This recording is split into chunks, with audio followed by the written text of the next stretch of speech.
Good morning, everyone, and welcome to Activities for People Living with Dementia. We're proud to offer this series with funding from the Area Agency on Aging and the United Way of Tarrant County. Some of our programs are recorded, thank goodness, and some are made available for viewing through a YouTube channel for future use. You really ought to check out YouTube just once, just so that you can say that you've done it. To find us on YouTube, type in Dementia Friendly Fort Worth, click on our logo, which is a longhorn on a blue background, and then choose the word videos.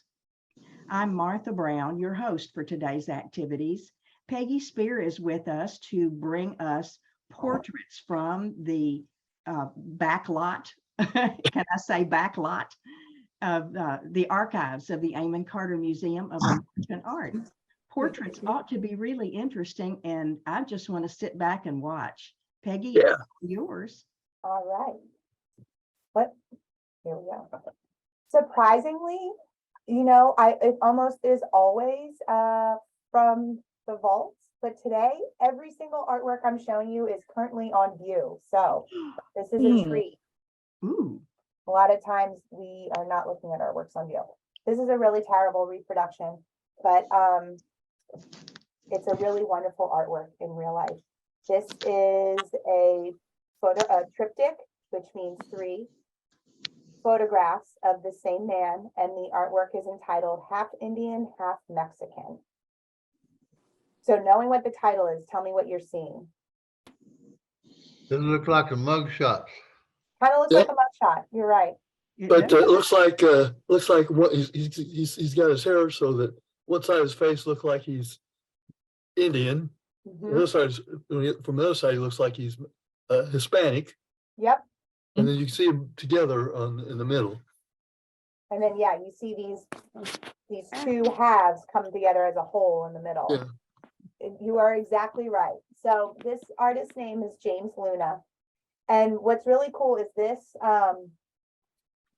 is currently on view in an exhibition that's up our main stage show right now called Speaking with Light.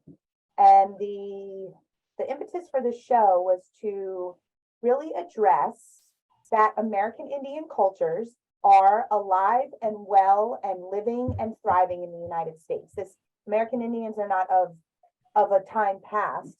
There are, I think, don't quote me on the number, but something like 573 nationally registered Indian nations in the United States. And so that's a lot. I mean, that's huge. And these are the way that American Indian culture is taught or perceived is often it's stereotypical, it's antiquated, it's inaccurate, it's lumping groups of people together that have nothing to do with each other, but because they're Indian, then this is how all American Indians are the same. So this American Indian exhibition is all photographs from contemporary photographers, American Indian photographers. And a lot of the content is dealing with addressing these types of stereotypes, dispelling stereotypes or notions that this is an old culture, not a thriving culture. And so artworks are coming from all over the country. This particular artwork is coming to us from the Denver Art Museum. And so I've always particularly loved this one because when I was working at the Denver Art Museum, when the Denver Art Museum acquired this particular photograph or triptych, and now it's really cool to see it on the walls of the museum where I'm working now. And after this exhibition, Speaking with Light, or after this run of it, it will actually move up to the Denver Art Museum and have a showing there. Peggy? Luna is typically a performative artist. He is very well known, but he would do things like lay in a box of sand as if he were an artifact because he were an American Indian. It's real tongue in cheek. He did a performance in New York where I think it was entitled Take a Picture with a Real Indian. And he just stood there and allowed people to take a picture with him. But it was a kind of a sad commentary on, one, the people who thought, oh man, look at me with this real Indian. But two, him thinking like, oh, I'm a real Indian, but you're a real whatever. I mean, everybody's something, and Yeah. what makes me any different than you? So Peggy, Uh-huh. is this James Luna in the pictures? So this is actually James Luna in the picture. Okay. So it's a very bold move for him to sacrifice half of his mustache to make this picture. All in the name of art, right? Yeah. All in the name of art. Wow. Yeah, and so this photograph is of James Luna. This is, while it's a photo, 3 photographs, there is that performative element to it, like you're pointing out, Don. He shaved and cut his hair on one side of his body to match this stereotype, or the Mexican side of him. And then he has what, American Indians always have long hair, and, wear maybe ear adornments or things like that. He's playing to that stereotype, but he's divided himself into these 2 people, but he's one person. Am I seeing wrong, or has he have one side of his mustache shaved? Say that again, Thelma, I didn't quite hear you. It looks like he has one side of his mustache shaved too. He does, and that's this, we can see it on this side of his face, his left side of his face. That's speaking to his Mexican half. He's playing to that stereotype of the Mexican half. And so, excuse me, please. My grandbaby's up from her nap, and I got to go check on her. Okay, Okay. my grandbaby. Okay. I get back Put with you on mute till you get back. so here, so we're seeing the 2 sides of him. I've got a quote from him that he is speaking to about this duality. I'm half many things, half compassionate, half unfeeling, half drunk, half sober, half giving, half selfish. I don't have to be anything for anybody but myself. So, Yes. we are so quick to identify what somebody is, and that typically it's a physical appearance. And then that's what kind of rides as that person. And so he's really speaking to, like, no, we all have these parts of, I'm sure many of us on this Zoom are half English, half German, half Irish. We're not all one thing. So he's really speaking to what makes an Indian Mexican any different than a German Irish or anything like that. Good point. So he's really struggling with this. That's not what makes me me. It's part of me, but I'm a whole person, and there's a lot of parts of me that make me me. So it's a very powerful, it's pretty large. They're 30 by 72. Wow. So it's Wow. long. It's like a long, it's not just like 3 little pictures. They're huge portraits of him. That's 5 feet. hanging. And he lived in the La Jolla Reservation in Southern California, but he himself was not La Jolla. He had these 3, and I'm not even going to try to attempt to pronounce these nations, but these 3 different Indian nations that he identified with, and then Mexican. Peggy, on the right side, is his hair cut or just pulled over? I think it's cut. Okay. What I was wondering. Okay. Thank Yeah, you. it's cut. And then over here, yeah. So that's part of that performative element. And he's Boy, that was 41 years great. old in this photograph. He has passed away. I want to say he passed away in like 2009. Maybe. 2000. Oh, shucks. I was going to look him up and see if he had current pictures. No, he's no longer with us, but I can't remember exactly when he passed away, but in the maybe early to mid aughts. This is really striking. It's very powerful. Powerful. Yes. Good word. Yeah, and it's the way it's on view right now. It's kind of on a salon hang wall. So there are a bunch of other photographs hanging close by with it, but it is still, it pulls you in. It does. So we'll say farewell to James. Bye, James. Bye-bye, James. And we'll say Bye. hi to Alice Vanderbilt Shepherd Morris, actually is the tack on to her last name. I don't believe we've looked at this portrait before, have we? I I don't don't think recall so. it. If we have, it was a very long time ago and it's new to us again. So we know this is Alice Vanderbilt Shepherd. Tell me what you're seeing about this sitter. She looks like some movie star. She looks like a movie star, okay? What Yep. makes you say that? Judy Garland, maybe? Ah, Okay. What about her has that movie star quality? Her Glow. eyes, her eyes. hair. On the face, yeah. forehead. Mhm. And Is she's she- just beautiful. She's Yeah, beautiful. and she's fairly young. Yes, she is young. She's 13 years old. Oh, okay. Wow. She is very beautiful. That's why John Singer Sargent, we have looked at portraits of his before. He was the portrait painter to get your portrait done in the United States. He was an expat for a long time, came back to the US. He was a big name. And so people who had money were able to commission him to paint these artworks.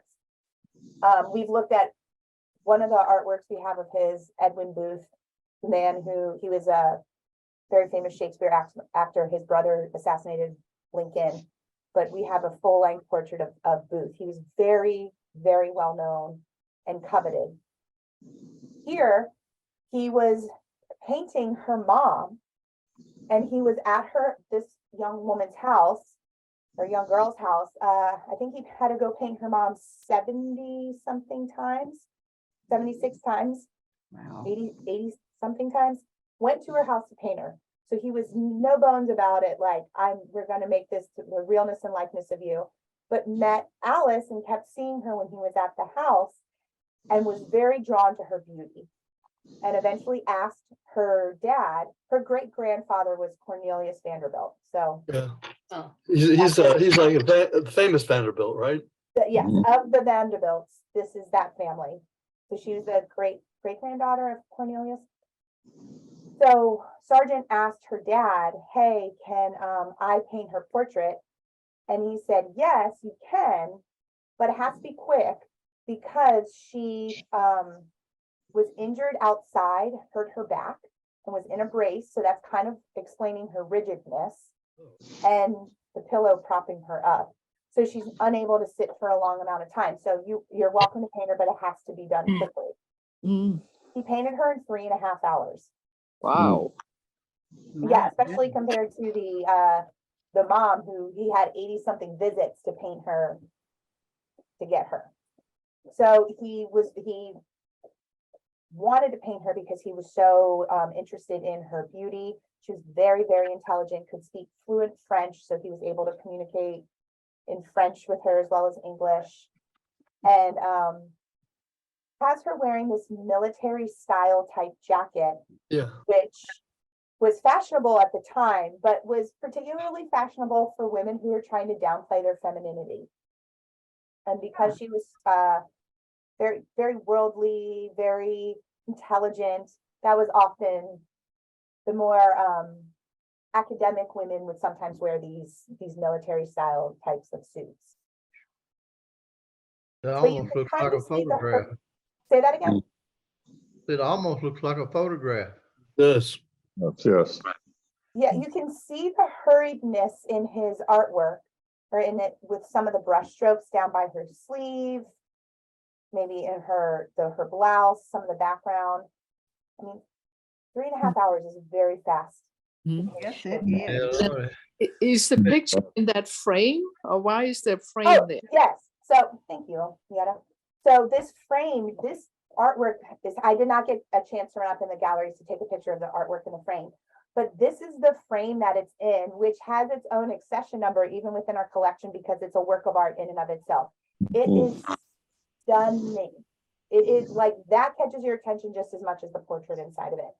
And so the frame itself is 43 by 32 inches, And then the artwork it is inside of that is 30 by 22. So it adds a good 10 inches to this artwork. But it's so pretty. I mean, it's like, No kidding. yeah, the bow at the top is just stunning. And then these are, you can kind of tell these are carved flowers that drape from it. So it's wood. It is wood, yeah. It's I think it's gilded gold. Oh, So I wonder if the bow was carved and put on top of it. Or it doesn't seem likely that they carved the bow just like that. I'm sure that the frame was carved and then the ornamentation was attached. Okay, okay. Yeah. So But this, good job because they designed the frame so the ornamentation would fit within the. That's right. That's exactly right. It wasn't just an add-on, no, it was part of the whole frame. no, this was conceptualized as one whole frame Mhm. to Yeah. frame this young girl. wow. And so this stayed with their family for a long time. And then it eventually came to the Carter. It was gifted to the Carter. When the building reopened, we closed for renovation in, again, early 2000s, before my time here. And then this was gifted to the museum as kind of a reopening gift. And so her grandchildren have come to the museum to see this painting of her. Oh. And they remember it from their childhood hanging in their house. Oh, my goodness. So this portrait is always up. It's a favorite here at the Carter. And it's color. And it's in color. I know. This one and the next one are in color, guys. Look at Oh, that. good, good. We've seen this one before, I think. You have? Yes, we have. I think I've seen it in the Yeah. Carter. So this painting hangs on this wall. And then this painting hangs on this wall. So they're very close to each other. Ooh. So you're able, it's fun. It's not a portrait gallery, but there are a lot of portraits that happen to hang in this gallery because it's during this age when post-Civil War, people are wanting to have their portraits painted. It's in vogue to get that kind of, people are wanting to spend their money that way. This is very different than the last portrait we saw. So last week we talked about, or maybe 2 weeks ago, we talked about trompe l'oeil. This is painted in that trompe l'oeil style of the fool the eye. And so I couldn't remember if we looked at this one either. So if you are able to retrieve any of the information about this one, what are some things that make this feel realer than it actually is? The broom I'd say handle. the way his hat is detailed. Yes, that's a big one. The broom handle. The broom handle with the how the wood is, and then the little ribbon. Just his outfit itself, the buttons, every detail in the outfit. And then the wood behind him. Yeah, Yeah. the poster that's ruined. The posters, yeah. So like we talked about in the past with the hat, these posters or whatever, advertisements, whatever they are meant to look like there's writing on it. And what he would do is he would drag a brush with some black paint, and then he'd go back in with something kind of like a toothbrush or a toothpick or a stylus, and he would do the pits and the peaks of what writing looked like to create that effect of a newspaper. If you were to get close enough to this, all of this is like scribbles. This is not real words at all. He did not take the time to write all these individual words, but it has that effect when it's hanging on the wall. He was really good at that. Wow. This is his only portrait. This artist's only portrait. Really? He was really good at trompe l'oeil. He was really good at still lives. So there is a kind of a vibe of, is this guy alive or not? I mean, he has like a stillness to him and kind of a lack of person behind his eyes that contribute to that feeling of a still life. He was not good at painting people or painting life of people. So this is the only person portrait that we have, that we know exists that he painted. My paper hat, my newspaper hats always were made out of the funny pages. Well, of course they were. Yeah, Not always, but when I could. you might I throw the sports section in there if you can. Yeah, so he's clearly dressing up. I mean, like you said, when you were a kid, you would play that, make a hat and put it on. What does it seem like he might be dressing up as? A soldier. Soldier. Soldier. Detta, what makes you say that? Well, he has the hat, and then the broomstick is his rifle, Mm-hmm. standing to You're attention. exactly right. And it was painted post-Civil War. So he's a child that was probably hearing stories about war. He might have had parents or brothers or cousins who were at war. So there was real interest in war at this time, especially for young, children who did not live during the war probably, but are hearing about it. He's probably got hand-me-down clothing. Yeah, I know, because it's kind of ragged and the buttons don't match. Mhm. Buttons don't match, you're right. These would be those brass buttons. That would maybe like not plastic, ivory or something like that. Ivory, yeah. Bone. A bone. Yeah, Bone, bone. yeah. He's got Yeah. the piping around, and then even these buttons don't match with this. It might not have been a complete three-piece set. He's wearing a coat that fits, but you can see a patch. Yep. And the piping is probably leather piping or like canvas Mhm. is deteriorating. So this is probably a hand-me-down. And we can't tell, is he inside or outside? Do you get a sense of where he actually is in space? I think he's inside. What's giving you that impression? Because there's things that are on the board behind him that I think would be weathered very quickly if they were outside. But do these look weathered to you or not? It look like they've been trying to strip it off, but the writing, the things they wrote right over here on the left side. Yeah, the chalk writing on the left side. Chalk writing, yeah, the chalk writing, yeah.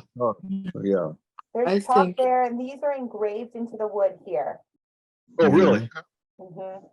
That's more likely to happen outdoors where you. Yeah, then I would think it's outdoors, that it's, some advertisement or voting posters or something like that. And then they're so old, they have been torn into pieces. I tend to think it's outdoors, but we don't know. I for the reasons you just said, there's the muddy hands too, make it feel like it was an outside situation. The handprints. oh, the handprints, yeah. So, but there's no right or wrong answer. Okay, good. Like you say, we don't know. You don't know. Well, and the light source, you can't tell if that's indoors or outdoors Yeah, I mean, either. it didn't look like sunlight, I guess, is what I'm thinking. It could be a lamp, though. It could be a lamp. Mhm. Yeah, there is some sort of light source, but what that light source is, you're right, we don't know. Is it natural? Is it candlelit? Is it something? We don't know if this is a real person. We know that, or we don't know if he painted from a photograph, if he painted a model that came into a studio and he painted from life, or if he just thunk this person up, So we've not been able to trace it to any actual person. And we've got one more portrait, another self-portrait entitled Self-Portrait Ooh. by the artist Stuart Davis. So we've looked at a bunch of his artwork in the past. Stuart Davis has done a lot. He did a lot of landscapes. He's the one that went down to New Mexico and really didn't like New Mexico and did a few still lifes down there. He's done the beach still life where it's just a bunch of different shapes and you can't really figure out what you're looking at, but he went very abstract. This is his first movement towards going completely abstract. What about this feels kind of abstract? The flat top hairdo was not popular in 1919. I'm not sure that's even a flat top. I don't know what kind of haircut that is. He looks disheveled. I don't know if that was the style he was going for or kind of the restlessness he was trying to convey Mhm. with his hair. Mm. It could be a pompadour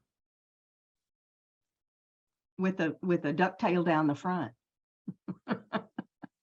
Yeah, a lot of that is abstract because the longer I look at it, the more the hair changes. I don't think that in 1919, it looks like he's got lipstick on. I don't think that was common for men in 1919. No, he's not wearing lipstick, but you're picking up on something he's starting to play with, color.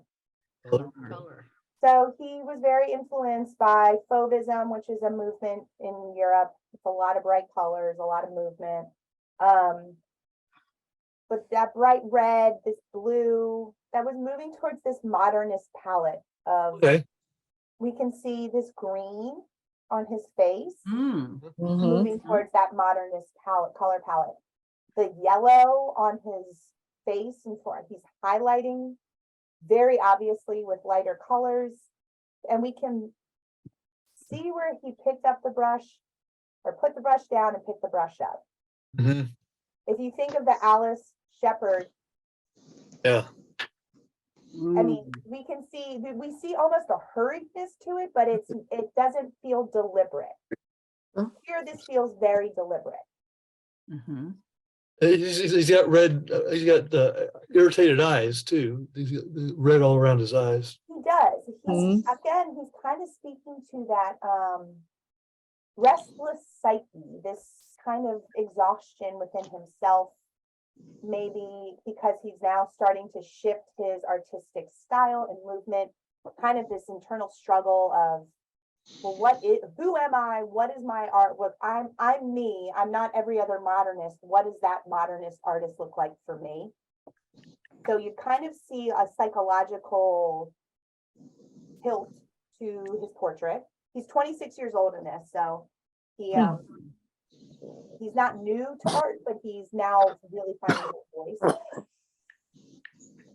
And another abstract element is he's framing within the frame. I mean, that's his art history as old as time, but it's kind of this play on, I'm painting a portrait of myself in this canvas, but I'm painting my head inside a frame, inside the canvas, inside, it's this play on portrait. Yeah.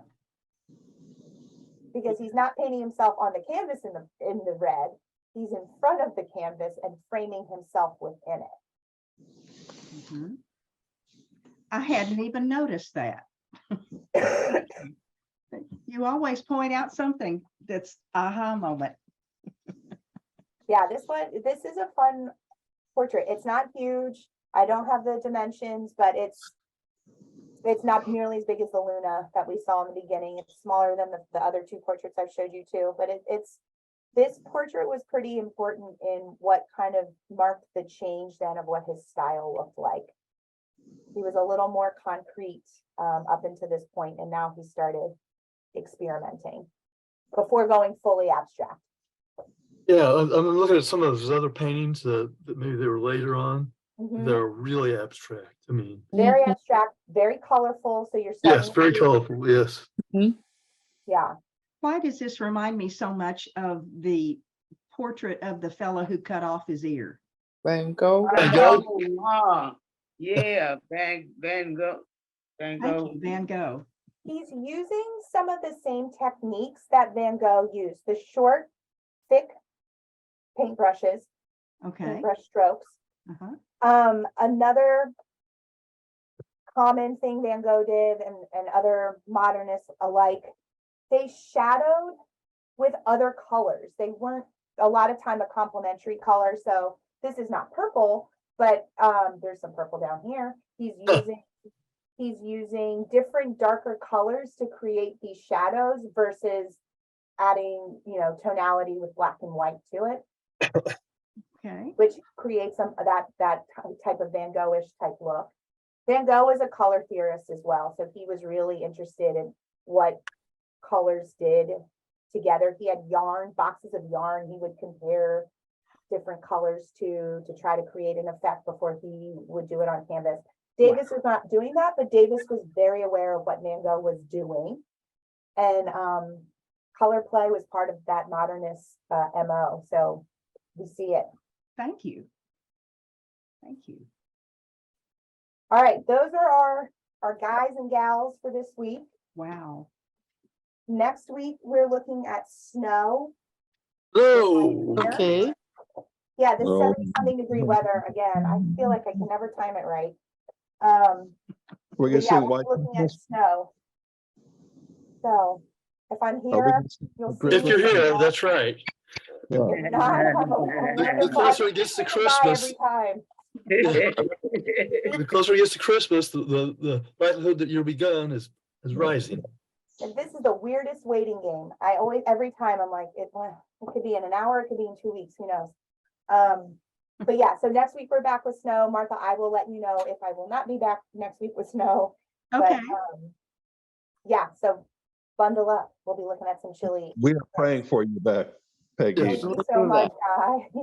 I'll see y'all soon, okay? Be good. All right. All right. Thank you, Thank Miss you, Peggy. Peggy. Goodbye, Peggy. Bye, Thank you. Peggy. Well, let's take a little peek at what's coming up, and then we'll turn off our recording for Fifth Street Cafe. Where in the world is Heather is coming up at 11:30 today, and I have no idea where she's been. And 1:30, I think we're playing bingo at that, on that one. are we? Okay. Sometimes she 11:30. changes her mind, and that's, you know, that's why she's a volunteer. She can do. Absolutely. If it's bingo, goody for her. Yay. And at 1:30, we have flashback, which is always fun for me, and I hope y'all are enjoying the ride.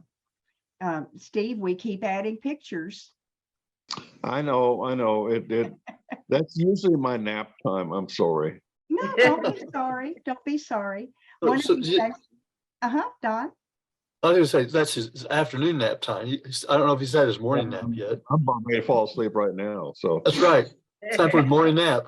And then Yeah. there's Be pre-sleep. careful what you I say. know, I have that problem also.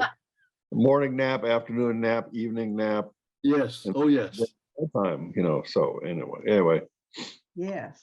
Well, there you So- are. All What is right. tomorrow, what is tomorrow, Martha? What's on Thursday? Yes. Let's see. I think I have the time. Just 1 second. Oh, I'm doing Jeopardy at 10:30, and I don't have Jeopardy. time for that. Okay, Jeopardy tomorrow at 10:30. Be there or be square. all right. That's what I'm doing. I want to be in the double Jeopardy square. Okay. Where'd Nancy go? She loves Jeopardy and she doesn't know about it now. Nancy. I don't know about Nancy. She was on for a while. She did. She popped in twice. Yes, Yeah. yes. Well, okay, hold on. We'll just Well, get. folks, I'll see you probably Oh, there, Friday. Steve. Bye, Bye, Steve. Steve.